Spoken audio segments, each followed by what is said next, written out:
Lagi mau ke masjid asar.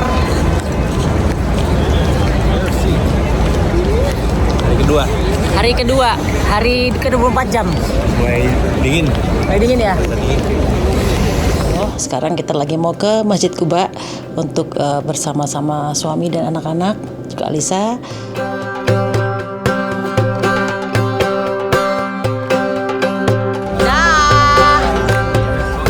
Alhamdulillah udah dapat sholat asar di Masjid Quba ya Allah. Karena udah kedua kali. Dua kali. Mumpung ada doa-doa yang belum mungkin lupa kemarin, sekarang waktunya. Ada Alia, ketemu di hotel seberang. Assalamualaikum. Sehari aku mau pulang Jakarta, pulang ke Mekah. Dia, Aku masih stay di Madinah dari Mekah. loh, ada Torik. Good morning. I cooked this all for you this morning. It's all ready.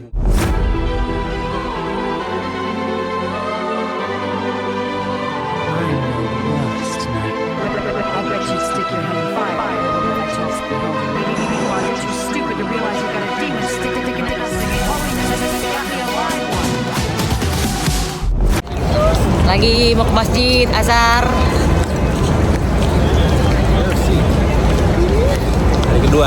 Hari kedua, Hari ke-24 jam. mulai dingin. Mulai dingin ya?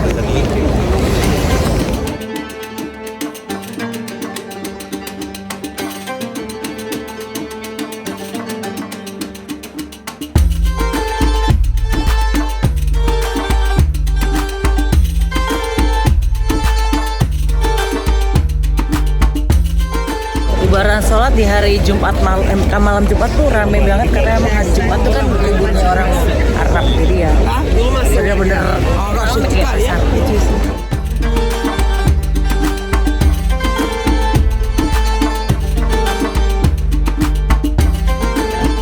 Di bawah itu orang-orang udah mau Jumatan ya guys. Di masjid udah rame banget. Dan masjidnya udah ditutup, nggak bisa masuk lagi orang-orang karena di masjid itu udah rame banget. Anak-anak udah masuk dari jam 10 pagi tadi buat Jumatan sama Dedi. Nah ini jalanan udah penuh banget, orang yang akan sholat Jumat penuh tuh sampai sana tuh.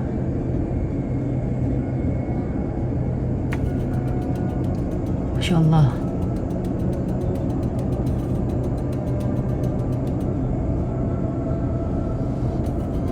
Setiap Jumat begini, apakah di Madinah atau di Mekah. Hai guys, hari ini adalah hari ketiga ya. Kemarin kita 24 jam ke Raudhoh. Sekarang kita lagi mau ke Masjid Quba untuk bersama-sama suami dan anak-anak, juga Alisa. Dan anak-anak lagi sholat Jumat di masjid tuh, lagi pada bubaran tuh. Nih.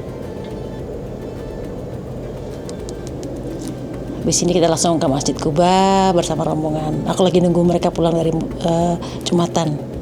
Sebelum ke Masjid Quba kita mau lunch dulu bersama Al dan Alisa.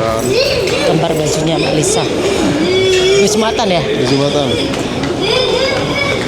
Mana ibu hamil? Hai.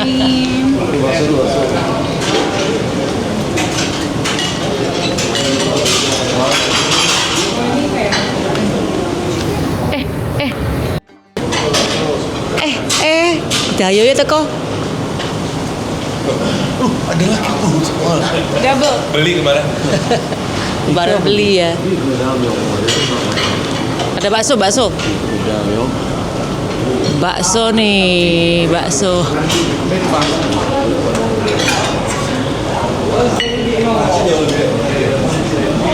Wih, kambingnya banyak banget.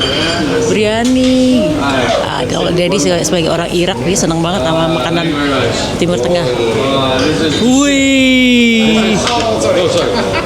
This is to share. Yes. Tetap makanannya sehat apa udah beli makan yang lain? Lagi mau nyobain namanya Karak Express. Karak Express. Katanya terkenal kayak fried chicken itu. Cuman setelah melihat makan siang di sini, Menarik juga.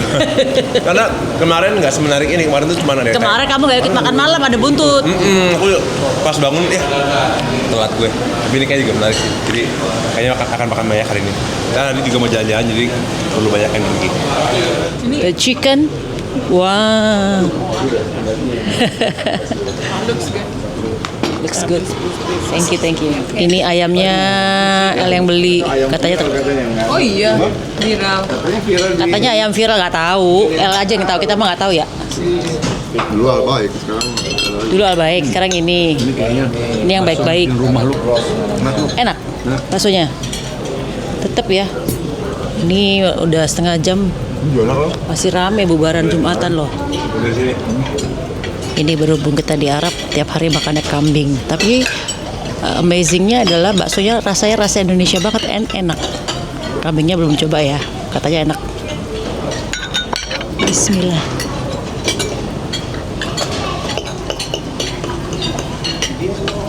Kambingnya pakai sambal kecap. Bismillah.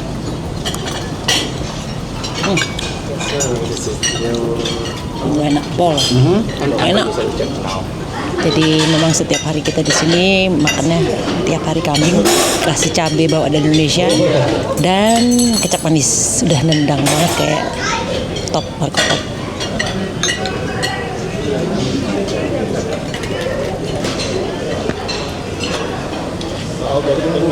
Senangnya bisa ngadep Masjid Nabawi sambil makan. Nggak tahu mananya. Kena basah. Udah mulai mau berangkat dengan Masjid Kubah. ini bus satu buat ini satu bus cuma buat kita satu keluarga doang nih. Masya Allah.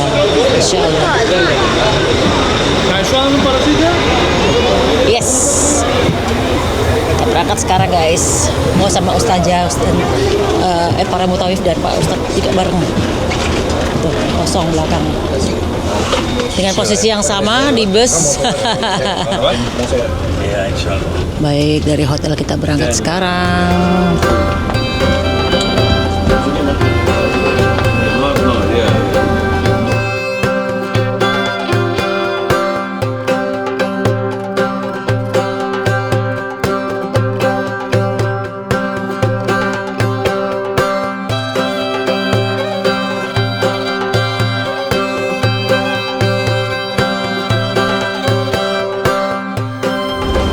Rasulullah itu menerima tantangan yang cukup berat, yaitu apa?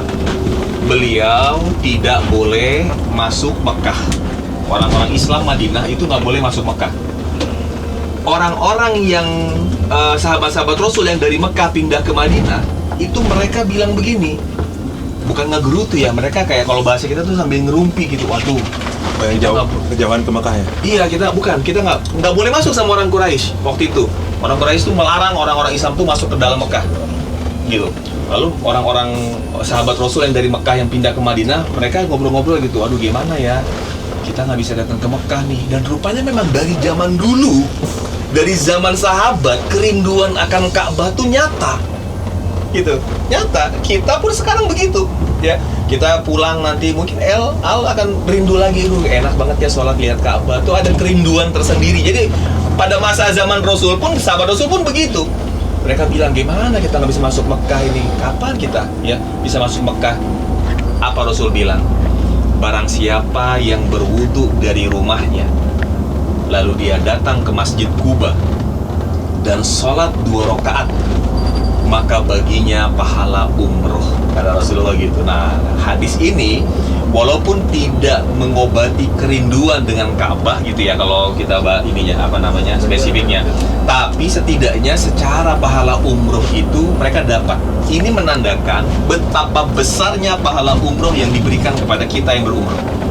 Ganjarannya besar banget nih, ganjarannya. Maka ini dia, saya selalu mengulang-ulang, ayo kita bersyukur, selalu munculkan rasa syukur di dalam hati atas nikmat ini.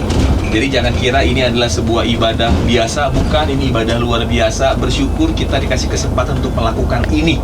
Ini betul-betul punya visi yang beda dengan negaranya.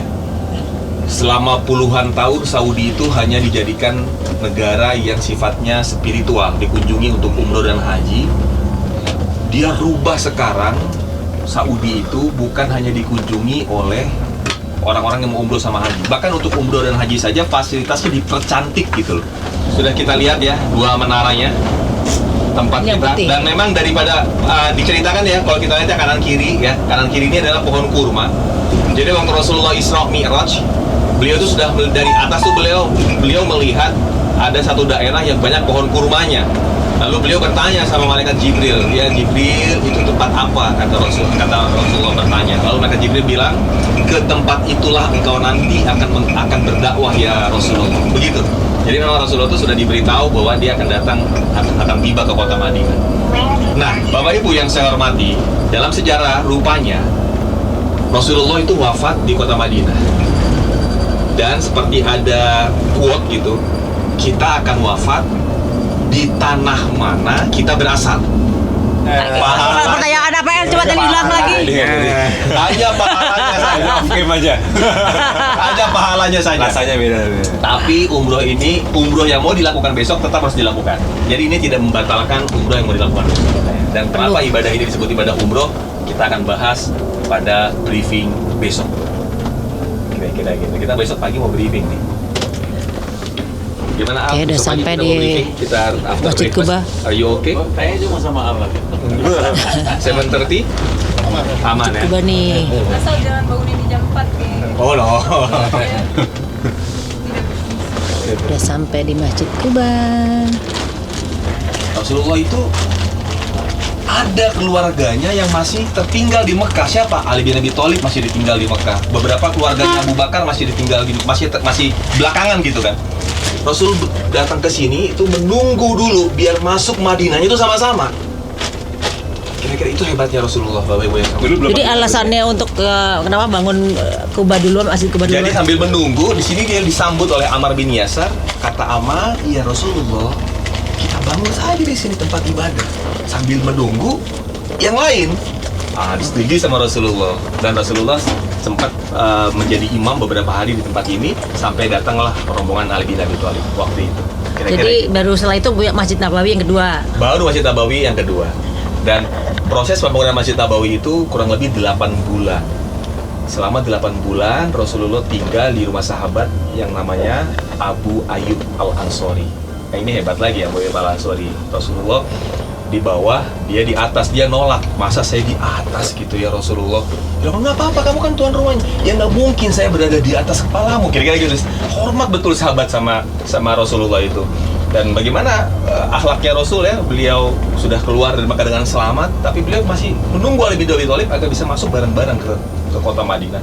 Jadi waktu Rasulullah wafat itu, Bapak Ibu yang saya hormati, dikisahkan sahabat itu shock gitu kan, bukan hanya karena seorang Rasul yang wafat, tapi mereka kehilangan sosok yang akhlaknya demikian hebat. Bagaimana mungkin orang sebaik Muhammad tuh bisa pulang gitu? Bagaimana lagi kita ketemu orang sebaik dia? Kira-kira gitu. Jadi mereka tuh nangisnya tuh sedihnya bukan hanya karena kehilangan Rasul, tapi ini orang baik nih, gitu-gitu. Ini orang santun nih, ini orang lembut nih, ini orang dermawan nih, gitu-gitu. Jadi mereka tuh shocknya begitu. Kita aja kalau kehilangan keluarga yang kita tahu kebaikannya, sedihnya bukan main ya. Ya Allah, nggak ada lagi nanti yang ngingetin kita sahur, misalnya gitu ya. Nggak ada lagi nanti yang ngingetin kita sholat.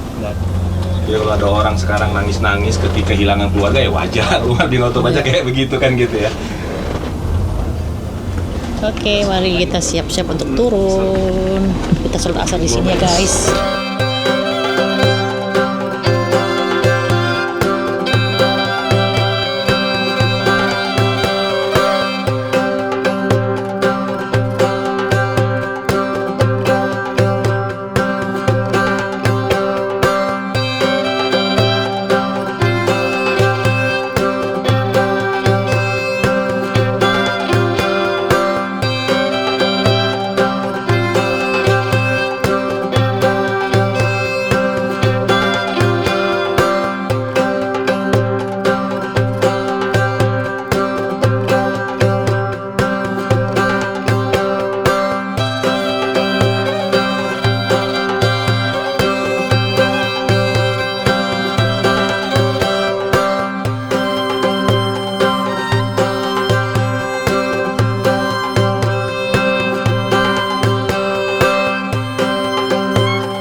Daal. Seperti biasa, laki-laki dan perempuan akan berpisah ya guys. Buat sholatnya.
Alhamdulillah udah dapat sholat asar di Masjid Kuba karena menuju ke bis lagi.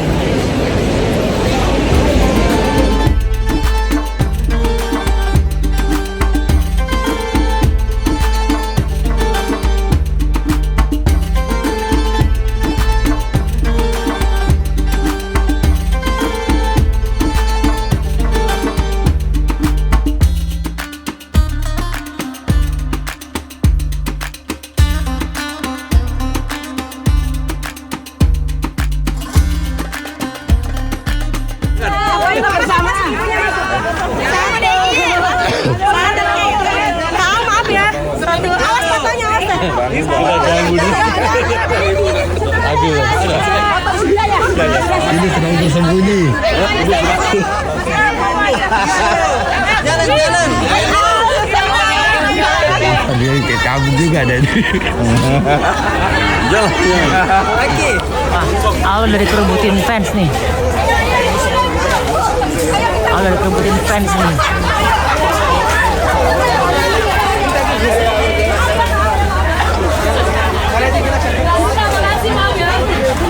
Tenang Balisa, aman. Gak ditanda.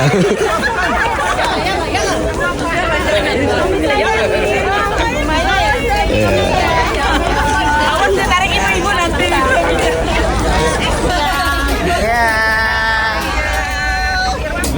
Bunda, ayo makan bakso kebun kurma bunda. Ora.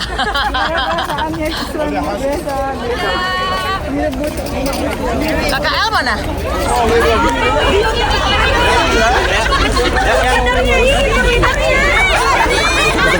Hei, Thomas El. Berdua.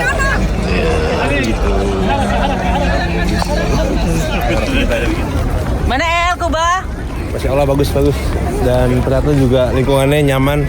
Jadi merasa tenang dan damai di sini.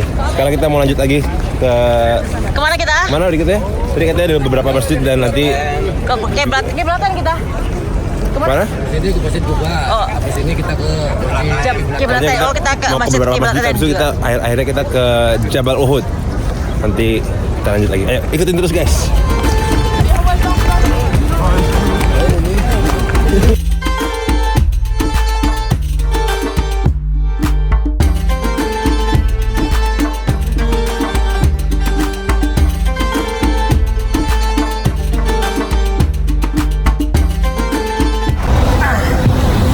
Aduh.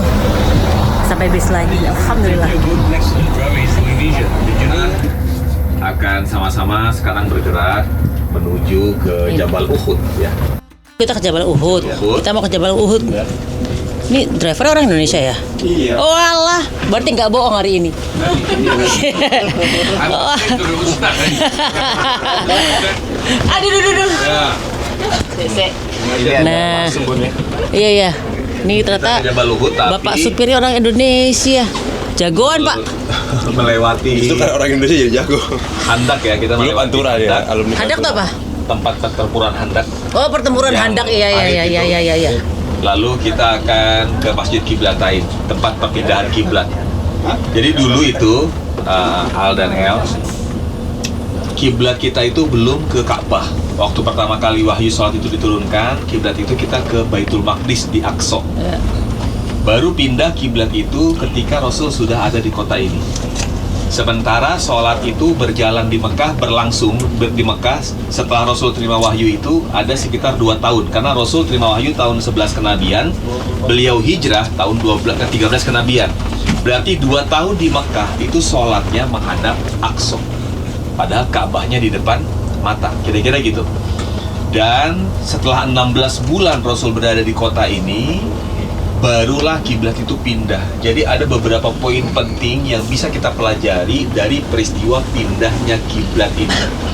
Poin pertama itu yang paling penting adalah Allah yang paling tahu kapan pengabulan doa itu akan dilakukan.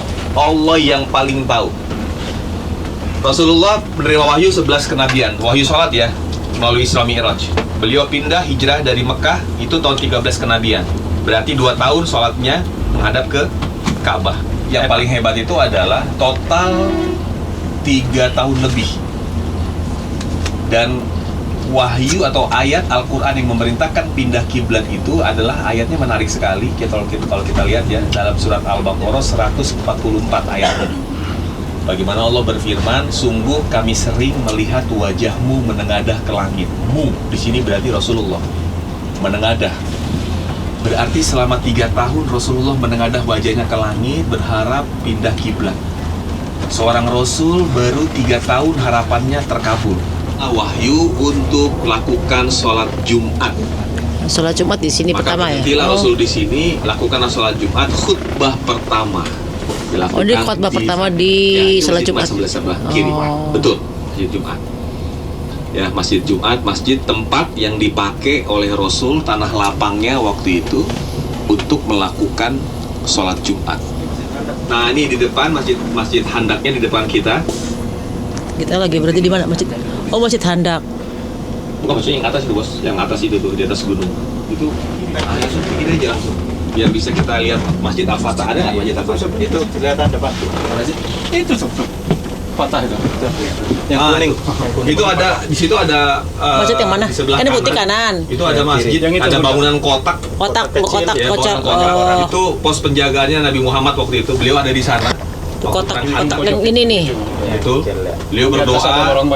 Iya. Yang orang rame di situ. Iya, Beliau berdoa di sana agar diminta keselamatan. Barulah turun pertolongan Allah yang membuat orang-orang Quraisy itu seperti putus asa gitu. Ya sudahlah kita usah perang nih. Ini berarti sejarahnya perang Handak ya? Iya betul. Kayaknya angkat kaki dan di bawahnya itu di sebelah kanannya lagi, di depan sebelah kanan itu ada pos penjagaannya Salman Al Farisi. Ya. Di bawahnya itu yang kayak roti tawar. Kita nggak bisa ke sana habisnya. Nah, yang paling ujung sebelah kanan itu ada pos penjagaannya Ali bin Abi Thalib waktu itu. Nah, yang sudah dihancurkan itu adalah pos penjagaannya Abu Bakar dan pos penjagaannya Utsman itu dihancurkan untuk jadi jalan. Ada satu lagi sebenarnya di sebelah kanan nanti itu adalah pos penjagaannya Umar, tapi nggak kelihatan kalau tadi. Ada kayu-kayunya. Masjid Handak yang sejarah terjadinya perang Handak Rasulullah. Oh, itu dia. Batu-bata ini. Rumah juga Kecil dihancurkan. sana tuh yang apa tuh? Posnya Ali bin Abi Thalib. Oke. Rupanya hanya memandang Ini ke kita mau langit, ke Masjid Kiblatain. berharap turun wahyu yang memerintahkan kiblat pindah. Rasul nggak berani minta pakai lisan, Bapak Ibu. Oke, Masjid berarti Kiblatain. sana Mekah betul kan? Ya. Sana Mekah, sebelah sini Baitul Maqdis. Betul sekali. Ini kejadiannya unik, Bapak Ibu. Saya sampaikan ini pokoknya kalau saya ingat cerita ini, saya jadi semangat nih. Saya langsung bilang sama diri saya, Hafiz, kamu itu siapa? Rasulullah saja yang dijamin masuk surga, statusnya sebagai kekasihnya Allah. Harus Allah apa yang dekat-dekat sama kita aja. Contoh misalnya, ya Allah, izinkanlah saya mau pergi haji. Ya Allah, mau pergi haji. Itu tulisan nih. Ya, depan ini adalah Jabal Uhud di mana Rasulullah melakukan Ya, perang di depan Uhud. Gunung Uhud sudah kelihatan ya. Di sini kan jembatan. Iya, jembatan aja kita. Biar dekat sama Jabal Rumat, biar dekat sama makam Siap. Di situ ada makam para syuhada. yang wafat perang gitu ya. Iya. Perang Uhud. Dan dalam riwayat kita hanya taunya disebutkan gitu bahwa yang rusak jenazahnya itu adalah hanya Hamzah. Padahal semua jenazah sahabat Rasul itu dirusak oleh orang-orang Quraisy karena perang Uhud itu adalah perang dendam. Sampai waktu Rasul lihat bagaimana kondisi jenazah para sahabatnya, Rasul tuh marahnya luar biasa. Sampai disebutin gitu, dalam Rasul bilang gini, kalau nanti kita bisa menang lagi sama mereka, kita balas yang mereka lakukan sekarang. Berarti Rasul udah marah tuh Bapak Ibu. Marah banget. Marah tuh. Lalu turun wahyu surat An-Nahl. Ntar yang marah Kamu boleh balas. Kamu boleh balas. Tapi sabar lebih baik. Tapi memaafkan lebih baik. Sabar ya. Sabar lebih baik bagi kamu. Sabar ya. Itu ayat banget. Nah, lalu kata Rasulullah, ayo kalau gitu kita bersabar aja deh. Karena kata Rasul gitu. Kalau gitu kita bersabar aja deh. Ya sudah kan gitu kan.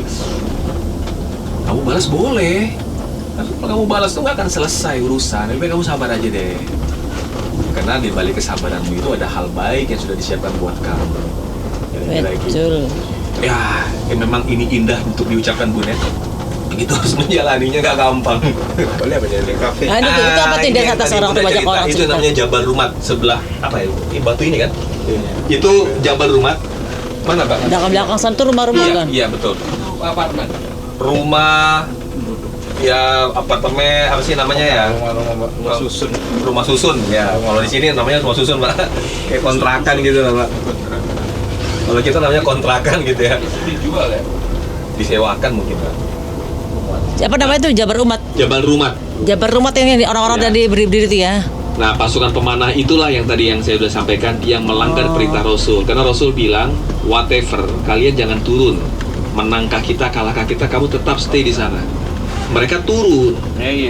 Begitu mereka turun, pasukan tambahan Quraisy lihat kosong bentengnya. Masuklah mereka langsung ke Jabal Uhud, tempat Rasulullah berada di sana. Makanya Rasul terluka parah betul karena diserang. Dan yang ini tetap aja yes. Ini itu apa masjid itu? Itu masjid baru, Bu. Nggak ada kaitannya sama sejarah. Oh, itu masjid baru nggak ada kaitannya sama perang Buat peziarah Uhud. sholat. Yang di sana yang di atas banyak orang-orang yang berdiri itu ada tempat pemanah-pemanah ya berarti ya. Itu ya, para syuhada di situ ya, yang di pagar itu ya. Oh, yang di pagar itu adalah makam, pagar itu adalah makam para syuhada ya. Kok lama-lama nggak tinggal dulu? Ayo Pak Supir. Tanah lapang ini. Di situ pasukan pemanah ada di sana. Rasulullah menempatkan di sana. Sementara Rasulnya itu ada di mana sih? Rasulullah itu ada di Jabal Uhud. Rasul dia nggak ikut turun. Dia di mana? Dia di belakang di Jabal Uhud. Jadi posisi pasukan Rasul itu adalah menghadap ke sini. Jabal Uhud itu mereka membelakangi Jabal Uhud sebagai benteng pertahanannya. pertahanan. Mengapa Rasul nggak turun? Rasul khawatir dia membunuh orang. Oh. Padahal dalam perang itu kan boleh kita membunuh kan, tapi Rasul nggak mau karena nanti manusia Jadi yang Rasul terbunuh. tinggal di mana? Dia di atas Gunung Uhud. Ada, saya kurang tahu di mana tempat pastinya titiknya karena tambahan itu penjalang Rasul yang ada di Jabal Uhud. Barulah terjadi kekacauan. Sementara pasukan Quraisy yang sudah lari ke sana mundur lagi. Nah, begitu udah nggak terkendali, barulah semuanya naik ke atas gunung. Pasukan Rasul bersembunyi di atas gunung. Nah, Baiklah, di sini lokasinya perang Uhud. So, cuman lewat mampir bentar aja guys.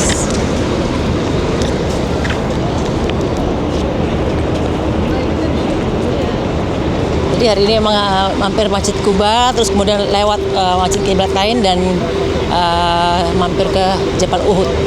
Tadi juga ke Masjid Handak ya, tempat perangnya Rasulullah juga. So kita sekarang cuma sebentar aja, karena kita mau ngajar maghrib juga ya guys. Oke, next lagi. Siap.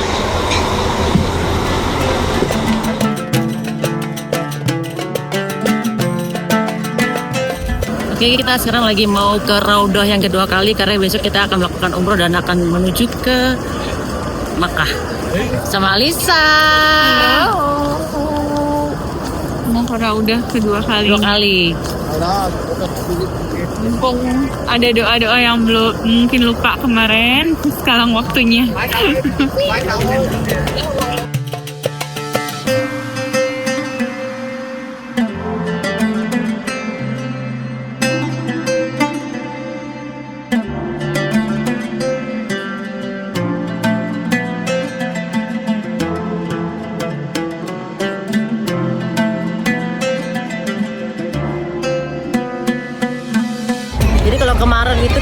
masjidnya itu subuh untuk ke Rodoh. Sekarang kita ke masjidnya setelah Isya untuk ke Rodohnya.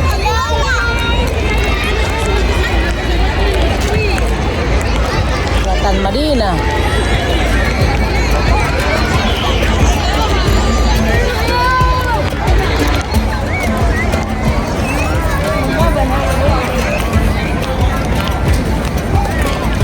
Kita tuh masuknya lewat pintu belakang, guys. Ada lewat pintu belakang untuk tempat pengantriannya.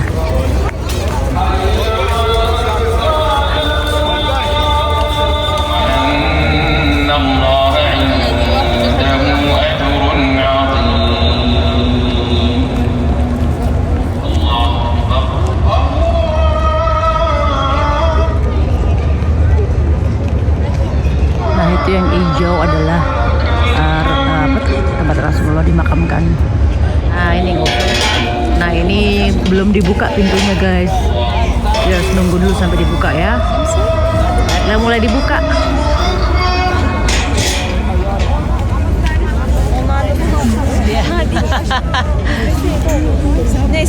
Kita selalu antrian pertama paling depan. Selalu lari dengan cepat. Alisa di belakang, gampang. Alisa nyusul, aku lari ketek tempat, Alisa nunggu di belakang, nanti dia dapetin tempatku. Menunggu duduk antrian. Kita satu-satunya Melayu di sini ya. Iya, Lainnya, Prancis. ini Prancis, ini Melayu. Lainnya orang Middle East semua. Yes, alhamdulillah kita selalu menjadi barisan pertama. Yang lainnya barisan pertama kali masuk. Hidup orang Indonesia, cepet, gercep.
Alhamdulillah tadi sempat bisa foto di mana?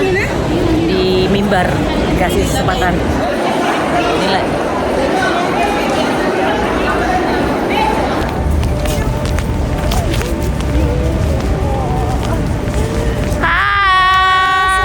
Ada Alia, ketemu di hotel seberang. Assalamualaikum. Sehari aku mau pulang Jakarta, pulang ke Mekah. Dia Aku masih stay di Madinah dari Mekah. Ini makanan enak.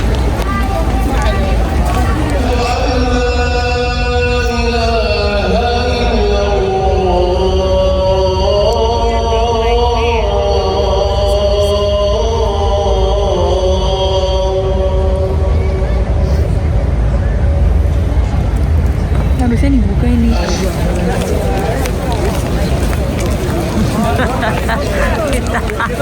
Dingin.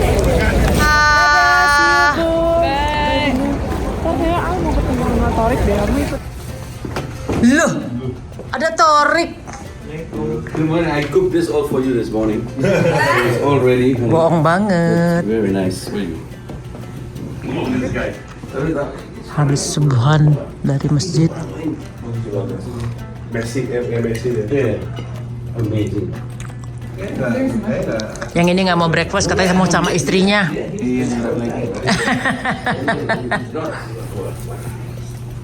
Morning, El. Morning. Si berantakan waktu itu. Ronaldo sebelumnya nggak sih, Am? Belum. Sama sekali. Wah, belum pernah. Harus sih sebelum dia retired, dia pengen. World Cup berarti ya? World Cup lah. Oh, berarti habis ngelahirin nanti tiba-tiba World Cup? Iya. Wah, itu Boleh berangkat, Al. Hah, kita bareng loh. Oh bareng, oke. Aku ditinggal. Kan bayi masih 2 bulan. Berapa ya? Iya, di bawah kok. Di bawah. 2 bulan aja haji. Iya, 2 bulan haji. Oh iya, kamu 2 bulan haji. Iya, pecah lagi. US jauh loh. Amerikanya pasti dong, kamu di Meksiko. Katanya sih 3 negara kan, Meksiko, Kanada. Itu semua tapi kan jauh dulu. Amerika. 14 hours flight. Amerika tuh jauh tuh Alisayo. Lumayan. 20 jam. Iya. Berhenti di Paris dulu. Sehari lah. Jadi kecil-kecil dia bawa nonton bola ya. Tuh, Det. Jadi, Itu directnya dari ini ya. Tadi di lift, tau nggak ngomongnya apa? Aku pengen banget sih nonton World Cup, tapi aku nggak enak nih izin. Kenapa? Soalnya baru 2 bulan ini. Nanti bawa anak kamu. Iya. dah. Hai. Assalamualaikum. Salam. Dia mau pakai ihram karena El newbie. Ini ada sisi kanan, ya benar ya, kanan ya. Yang ini sisi kiri, benar ya. Yang kanan lebih panjang dari yang kiri, seperti ini. Posisinya seperti ini. Oke. Lalu yang sisi kiri ini kita pertemukan dengan sisi kanan. Tapi di tengahnya, begini. Kita tarik. Ini kan sisanya, ini kita tarik. Nah, posisinya ini lipatan ini harus ada sejajar sama pinggang kita. Kalau belum ketemu ya ditarik pelan-pelan gitu sampai ketemu, atau diulur gitu sampai ketemu. Jadi di sini nih. Kenapa harus di sini? Karena dia kita masukin nanti.